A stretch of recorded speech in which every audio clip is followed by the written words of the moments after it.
Good day or welcome back to South Africa, and this is South African Prepper. So, my last video titled Farming Crisis, one of our viewers, going by the title of or username Francois de Toy, wrote to me saying that farmers need to sell directly to the public. Um, and we had a bit of a debate, and I do believe debate is good. If you talk about things, you actually understand both sides. So Francois de Toy, the user or the viewer, I do believe has got a point of view from the consumer side, and then obviously my side was then for the farmer side. So it is extremely difficult for a big farmer to sell directly to the public. And I would like to explain this because um, it's very easy to say that a farmer needs to sell directly to the public. So let's use an example. Let's say farmer A, um, typically in South Africa, plants anything from 20 hectares to 100 hectares of a specific crop. Let's say it's a vegetable crop. Let's say it's pumpkins or butternuts or onions or potatoes or cabbages. You have to understand that the volumes that are involved in such a large scale is so much that it is extremely difficult for the farmer to sell all of his produce to the public directly because the volumes are just too high. And that is why they sell to the fresh produce markets, because the fresh produce markets in South Africa then has its clients in the cities. So a farmer would typically load X amount of trucks or interlinked trucks in South Africa, and then he will deliver it to the market, and the market then has a whole lineup of buyers or retailers that will then buy in fairly big volumes for their different stores.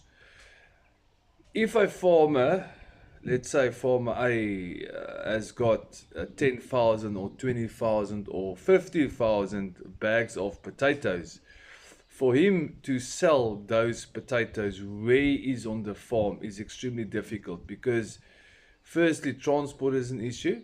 How will he deliver 20 or 30 or 50,000 bags of whatever? And how will he be able to sell those amounts of bags of produce in the set times so they don't go rotten? So it's an extremely difficult thing. And then the second debate was about pricing. So yes, farmers, if they do sell out of hand, a lot of people are saying that they need to charge less than the supermarkets. So the question is that if they should sell less than the supermarkets, yet they still need to bring the product to you, I mean, then they're acting as a retailer. So they should be, it justifies for them to sell at a retail price because extra effort is made, value is added by taking the product to the consumer. So he should be able to charge a retail price as well. Now, if people want to buy for less than retail price, to be honest with you, I don't think any farmer is going to do that. The reason why farmers are or have become so big, in South Africa we've got a term mega farmers, and I need to explain this to you. Every single year when a farmer plants, okay, he's got a set amount of input costs. Things that never changes. The only thing that changes is the rand value or the money value that it will cost him to produce the specific crop.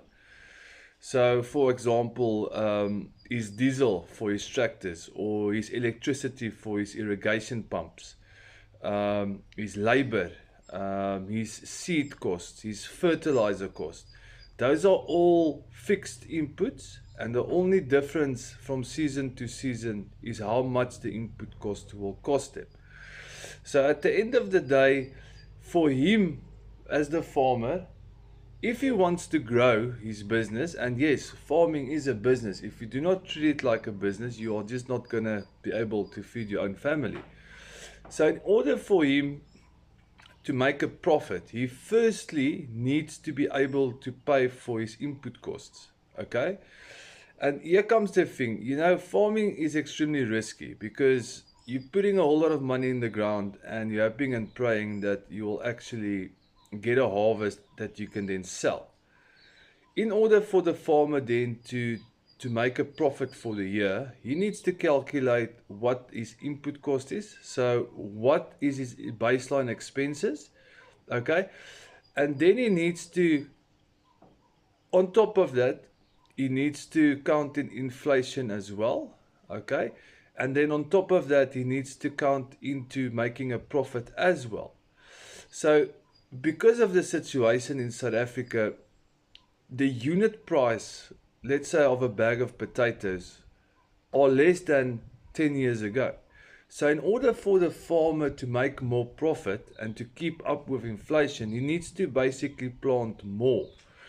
As soon as he plants more, okay, the input cost actually goes up.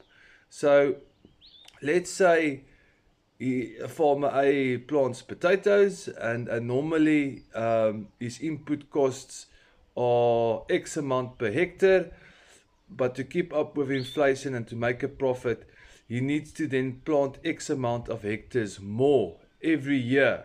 Okay, so the capital that he needs to generate to plant more becomes more as well, and that is a continuous cycle. Because planting and farming needs to be a business. People need to make money. So it is extremely obvious that the bigger the farm is, the more money it will make. It's the same with the chicken industry.